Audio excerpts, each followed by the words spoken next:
भिगवण प्रकरणी मुलीचं स्टेटमेंट समोर आलं असून ती तिच्या मर्जीने गेल्याचं तिने लेखी स्टेटमेंट दिलेलं आहे.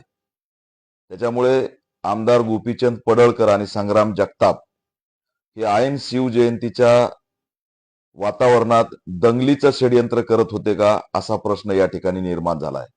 त्याच्यामुळे ऑल इंडिया पॅंथर सेना गृहमंत्री देवेंद्र फडणवीस यांना मागणी करत आहे की तात्काळ या दोन्ही आमदाराला रोखण्याचा प्रयत्न करावा. यांनी भिगवण सहित महाराष्ट्राला वेठीस धरण्याचं काम केलेलं आहे. दिशाभूल करणारी माहिती ते पसरवतायत.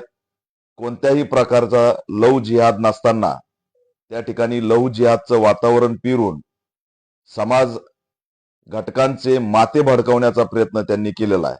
त्याच्यामुळे या दोघांनाच ताब्यात घेतलं पाहिजे आणि यांची सखोल चौकशी करून त्यांच्यावरती कारवाई केली पाहिजे. दंगलीचं षडयंत्र केलं म्हणून दोन्ही आमदारावरती UAPA ऍक्ट अंतर्गत कारवाई करावी, अशी ऑल इंडिया पॅंथर सेना गृह विभागाकडे मागणी करत आहे.